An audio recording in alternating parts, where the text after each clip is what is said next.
friend and my colleague and such an amazing guy. You guys, oh, am I muted? No, I'm No, not. Okay, no, you're good. good. Oh You're my good. God. For a minute, I'm like, oh my God, am I muted? Oh my goodness, this is so cool that I get to introduce him. Oh my gosh, yay. So guys, the guy who knows a guy, do I need to make an introduction? Not at all. Please help me welcome Mr. Michael Whitehouse to the stage. Woo!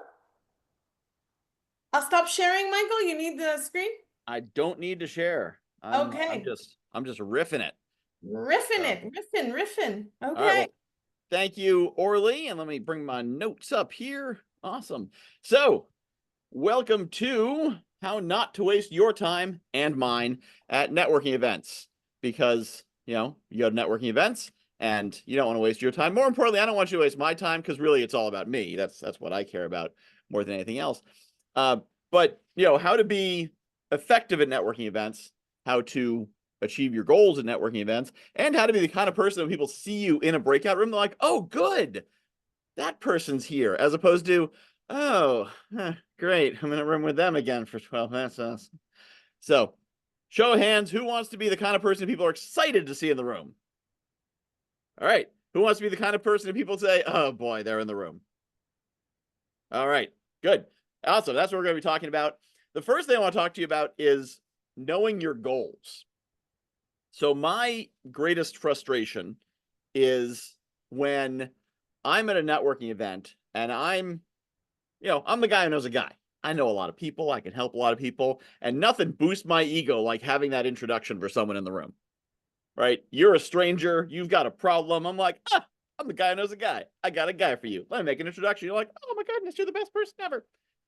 Well, this only works if you know who you want to meet. So I was at a live networking event, Chamber of Commerce event here in Southeast Connecticut, and I asked question I often ask, what are you here to do? Who are you looking to meet? What's the person you really want to connect with here? And I get answers like, well, I don't know. I'm just kind of trying to see who's out here in the community. To which my snarky self wants to say, well, here they are. You've seen them. You can go home now. Stop taking up their derbs. Or, I just kind of want to get out there. Done. You're out there. Well done. Worst one was, I just like this band. That was a Chamber of Commerce event where they had a band for entertainment and someone just came for the band. It was awesome. Here's the thing. Whatever challenge they actually have in their business, there's a pretty good chance I had someone for them.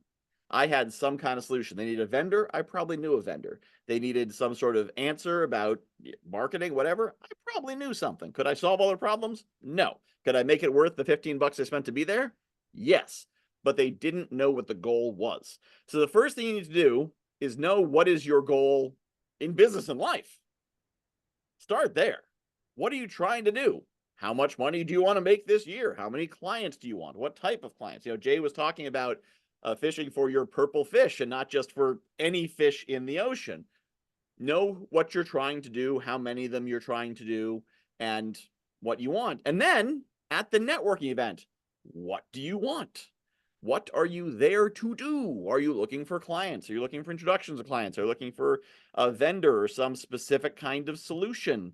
And something I developed a while ago, so long ago it has my old brand colors in this, I should probably make a new one, is the concept of ninja networking. Ninja is an acronym, Ninja. So you can see I kind of had to shoehorn a couple things into the acronym, but that's fine because acronyms are fun and ninjas are cool. So there's 5 levels of networking in the ninja rubric. First, we have network prospecting. That is looking for your customer in the networking event. There's nothing wrong with this as long as you do it right and you're not that guy. When I say that guy, hold your hand up if you know what I'm talking about. That guy. Okay, don't be that guy. Yeah. But network prospecting is fine as long as you're doing it from a place of providing value. So before the pandemic, when I was still selling ads in a local magazine, I would talk to business owners and ask them what challenges they had, and they'd express it. And most of them would say, well, I'm trying to get my name out more and nobody knows me and I'm the best kept secret and all that kind of stuff. So, well, how would you like, would it be helpful if you could put yourself in front of 3,800 affluent homeowners every month. Oh, yeah, that'd be interesting. I'd like to know more. Great, let's book a call. I was looking for my customers right there. Lowest level of networking, network prospecting, but hand-to-hand effective. Now, this is how most people network. Some do it well, some do it poorly, but they're looking to meet their prospects, their customers, in a networking event. It's okay. Done right, it's better than nothing. It's certainly better than cold calling. Certainly better than cold DMing people and being like, hey, I've got a thing, you should come to it. But then we get to level 2, introductions. Then instead of saying, are you my customer? Or as I say, it's, are you my mommy networking? Are you my customer? Are you my customer? Are you my customer? You're looking for introductions. Well, my ideal client is entrepreneurs who are in the 6 to 7 figure range, who have clearly established funnels. And that's kind of the person I'm trying to meet. Or they are, homeowners who own older homes or whatever it might be, because that's going to be more valuable. It's not just the one person in front of you, it's the 250 people they know. Now, a group like BNI is built at this level 2. And when you go from level 1 to level 2, you feel like you've discovered fire, because all of a sudden you're no longer meeting one person to meet one person. You're meeting one person to meet 250 people. And if you listen to a lot of people who are really into BNI, they talk about it like they're sharing fire with the world. This is amazing. You're not just looking for customers. You're really, you're making connections and everything. And it's really cool until you realize there's 3 more levels after it. So the next level is the non-competitive partners. So that's pretty cool for me to meet Al at an event and ask him, who do you know who's a established entrepreneur with a proven program. But it's really cool to say, who do you know who has an entire audience of those people? So the first level, one person meets one. Second level, one person's worth about 250 in their network. Third level, one person could connect you with 40,000, 50,000, 100,000 people if it's the right one. So it's knowing who has your audience in their audience. This ties back to, of course, what Mark was talking about, the strategic alliances and joint ventures, which is how you can really put this to work. And then the next level is really going into those joint ventures. That's going beyond just promotions into things like collaborative summits and working together and finding projects you can build together. And then the ultimate level is when you start building actual communities and scaled affiliate programs and those kinds of things, because now you're looking for audiences of audiences. Who has an audience that you could reach out to that I could then reach their audiences. That's at that next highest level. And there's a decent chance that if any of this is new to you, you're not at these last levels, and that's fine. But if you can move from 1 to 2 or 2 to 3, the difference is profound and very powerful and very effective. And most importantly, just being aware of that rubric and knowing what is possible is very powerful for growing in your networking adventures and making it more profitable. So let me get a show of hands, who just learned something new with that rubric? Who was not familiar with that concept and possibly may now be networking at a higher level than they were before? All right. Most people know their level and the ones below it, if you're beyond the first level. And simply knowing it exists, if that's the only thing you take away from this talk, then that can be powerful. As I sometimes say to people when they explain a concept, I say, now that I know it's possible, I can figure out how to do it. I can go to ChatGPT and ask how to do it. You have to know it's possible first. Until you know it's possible, you won't look for it. Now I'm going to give you a nifty tool. So who finds themselves, if you're in a networking space, who finds themselves awkward, tongue-tied, don't know what to say? Anyone ever run into a situation? I'm in the room talking to someone. What do I say to them? How do I get their attention? How do I explain what I do? How do I do my elevator pitch? Called an elevator pitch because it should be pitched down an elevator shaft and never thought of again. Terrible concept. Don't use elevator pitches. I'm going to teach you an 8-second introduction. How many seconds? 8. 8 seconds is how long it should take done right. It's 2 sentences. 2 sentences. The first sentence starts with, I'll put it in the chat here for you. You know how. And that sentence is going to be a problem. And the second sentence is, what I do is. And that sentence is going to be a solution. And if you have an introduction in this format, feel free to put it in the chat so people can see examples. But let me give an example. Let's see if I can make one for Jay. So you know how many coaches struggle to get regular income because they have low ticket, short-term programs. What I do is teach people to build long-term, sticky masterminds that hold on to clients, paying substantial, generating substantial revenues for years at a time. Jay, how was that? Pretty good? All right. So it's so simple that I can do it for other people. And what I've found is anyone can do it if you don't overthink it. Some people say, oh, I'm not prepared. I haven't had time to do it. Do you know what problem you solve? Hopefully. Do you know what solution you offer? Hopefully. Well, if you do, you can generate it. And if you find you have trouble answering or filling that in, you know how what I do is, then it's probably because you're not actually clear on what problem you solve or how you solve it. And once you untangle that, you will suddenly discover a whole bunch of other things become clear too. I don't know why my marketing's not landing. I don't know why my copy doesn't work. I don't know why people don't convert at my events. Well, it's because you don't know what problem you solve and you don't know how you solve it. And if you don't know, they definitely don't know. So just going through the exercise of figuring out this introduction is very powerful. Let's take a look at a couple of these in the chat. We have Diana. You know how high achievers feel overwhelmed trying to balance success with their personal lives? What I do is help ambitious professionals achieve their goals without burning out or sacrificing what matters most. That's a good one. Well done, Diana. And you always want to do it in the third person, which I think everyone did, because what happens when you say it in the second person is people start thinking about themselves. People tend to think about themselves. You don't want them thinking about themselves. You want them thinking about everyone else they know. Because if I say, you know how you hate networking? They'll say, well, do I hate networking? Well, I don't love networking, but do I hate networking? I don't know. I get pretty good results. Or, you know how you go to networking events and don't get the results you want? Hey, back off, buddy. I'm not too bad at networking. Don't say I'm not getting the results. Screw you, buddy. If I say, you know how many people go to networking events and don't get the results they're hoping for? Oh, yeah, I know how many people do. In fact, I might be one of those people now that you mention it. People will definitely push themselves into your third person. If you say they, they'll be like, hey, don't say they over here. Look at me. I've got that problem. I want to talk about that. But that's the power of it, is they're going to say yes. And psychologically, once you've asked a question and someone has given you an affirmative, an agreeing yes, you know how this is a problem? Oh, yeah, I know how that's a problem. Yep. Now they're engaged. Now it's not just you being like, for 27 years, I've been working in the blah, blah industry doing blah, blah, blah, to blah, to blah, for blah, blah, blah, blah, blah, blah, blah, blah. Right? You hook their attention. You know how there's a problem? I solved that problem. The how, the structure, what you charge, all that, they can find that out in a follow-up. They can ask you that. Imagine you're a networking event. Instead of an elevator pitch, someone's basically interviewing you.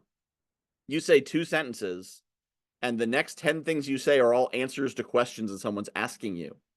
You don't want to be rude. Someone starts asking you about your business. Oh, how do you do that? Where did you learn that? How long have you been doing it? Who's your ideal customer? Who can I introduce you to? How could I join your program? Well, I don't want to be rude and ignore your questions. So, all right, I guess I'll answer your questions for you. And anyone listening doesn't think you're dominating the conversation because the person asking you the questions is dominating the conversation. So this is one of the greatest hacks you will ever find in networking, is these 2 questions. I didn't make it up. I learned it from someone else, Mitch Russo. He learned it from someone else. He learned it from someone else. I think he originally learned it from Moses. So no one knows who invented this, but it is simple and brilliant and powerful. And I teach it to everyone because if everyone used this format, my poor ADHD brain would be so much happier going into networking spaces. It also means that instead of spending a bunch of time listening to people prattle on with their elevator pitches for 2 minutes, it means you 15 seconds each. 2 minutes in, everyone in the room's introduced themselves, and now you can actually start asking questions, have a conversation, and that's when it really gets interesting. So going on with that topic of what do you say when you're networking? What are the words that come out of your mouth? A lot of people get jammed up because they think they're supposed to talk about themselves because that's what they've been told. You need to capture attention, and you need to sound important, and you need to something or other. And yet most people also know I shouldn't talk about myself a lot. And you're in conflict there. How do I be so interesting that people want to listen, but not be talking about myself? Well, what is everyone's favorite topic? Put it in the chat. Every person you meet, what's their favorite topic? There's one thing that everyone you meet is going to want to talk about and be happy to talk about extensively. Themselves. That is correct. So if instead of going into the conversation trying to talk about yourself, well, they're trying to talk about themselves, and you're in this tug of war, talk about me. Instead, go in with the goal of providing value to everyone you meet. And there's 3 ways you can do that. 1, you could make an introduction. 2, you can offer advice of some kind. That could be anything from here's an idea to have you checked out this YouTube channel to have you read this book, or 3, potentially an offer. And that's only if they've explicitly said they have a need that ties to your offer, not if the need is you need their money. If you're focusing on finding a solution you can offer them, now you're not worried about you. You're not worried about how you're going to explain yourself, what you did, what's interesting. Ask them about themselves. You're trying to find that place where you can say, oh, have you met Mark? Because I think he could really help you with that. If you make an introduction in the first 5 minutes of meeting someone in a networking space, you are now one of the top 7% of networkers in the world. Maybe 5%. I don't know. It's not a 76% of statistics are made up on the spot.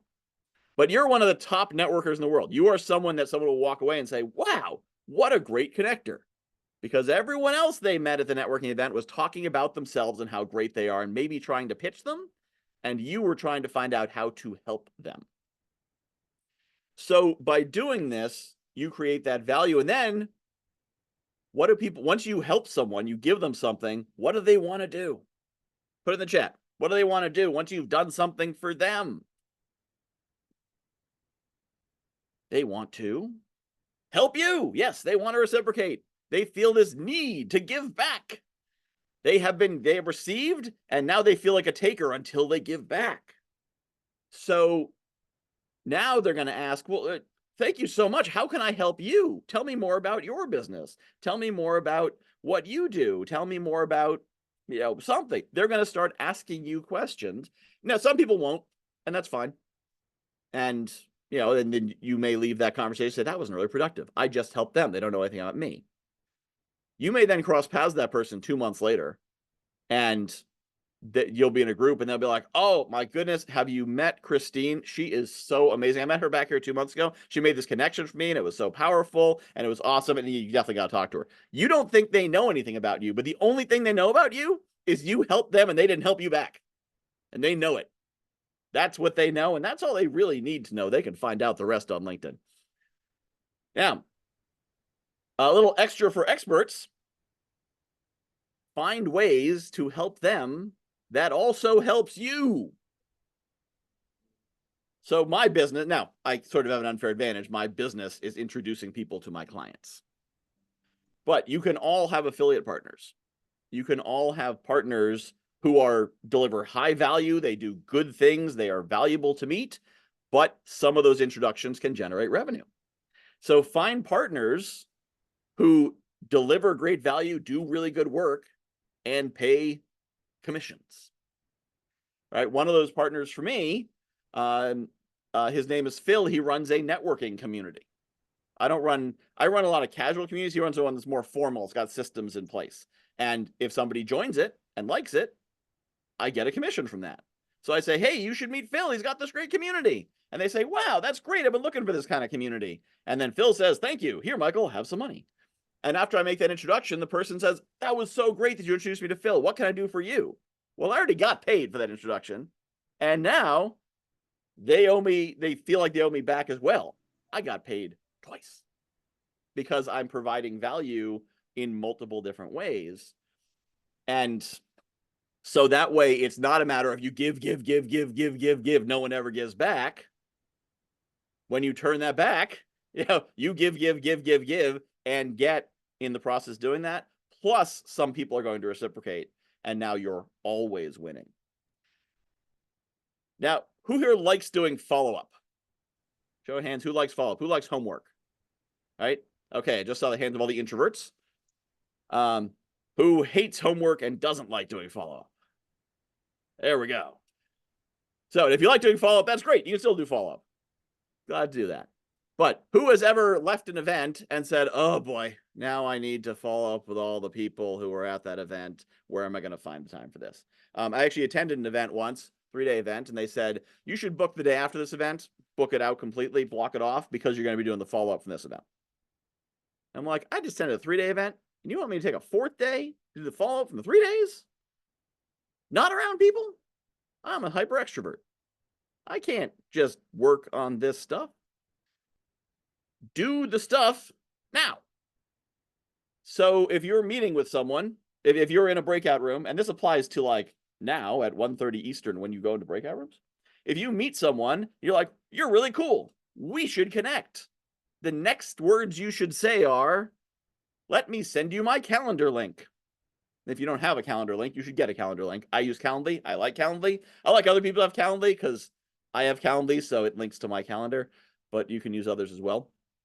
With your calendar link, as a quick side note, make sure that you ask useful questions in it. Not too many questions, because then people will be like, oh, I can't answer this question. But ask some useful questions. Number one most important question you should include in there, where did we meet? Because there's nothing like meeting with someone 3.5 weeks after the event, when you go to a lot of events, and then wasting the first 9 minutes of the 30-minute call. Where did we meet? I think it was on Pathways. No, it was Authentic Marketing. No, I think it was in JV Directory. No, I think it might have been. You not only have wasted a third of your time, you've also clearly established you are strangers, because you don't even remember how you know each other. And then you're like, why are we even here? Why are you on my calendar? What's going on? So if you book call with me, there's 7, 8, 9, I don't know, a bunch of questions. One of them is, who's your ideal introduction? One is, what's the biggest frustration you're dealing with right now? Things like that, so that when I know these questions, when I know the answer to these questions, I can jump right in. And people think I'm a genius. They're like, wow, you did so much research. Like, I literally opened my calendar 2 minutes before this call and read the answers to your questions. But it looks like I did a lot of research, because I have your answers that you put in 3 weeks ago and forgot you wrote them. So have that calendar, but do that follow-up right away. If you're standing at a networking event and you're talking to someone, you're like, oh, you've got to meet Evie. You pull your phone out and you go, Evie, I am standing here with Mark right now, and you should meet because of this reason. Send. Now you don't have to follow up. You don't have to remember. The number of times someone's come to me and said, thank you so much for that introduction. And I'm thinking, I don't remember you. I don't remember the introduction. I don't remember the person I introduced you to, but I'm glad you're happy. This happens regularly, that I will make introductions.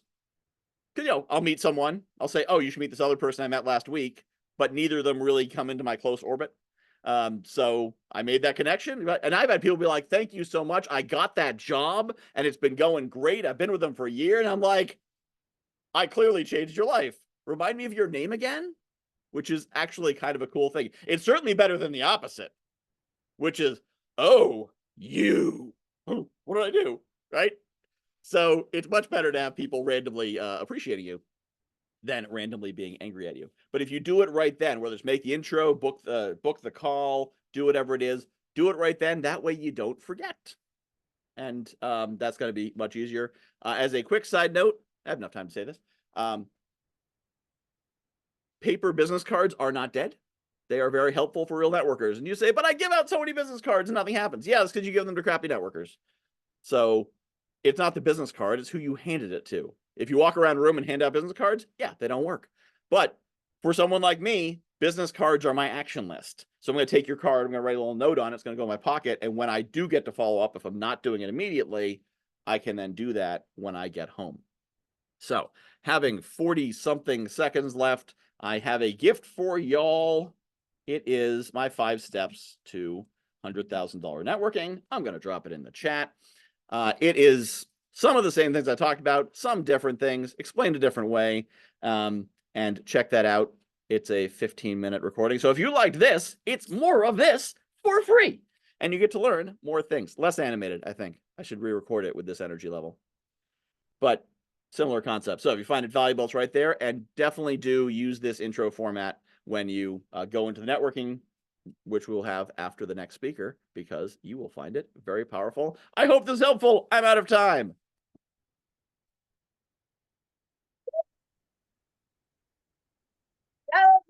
Celebrate. Oh my goodness.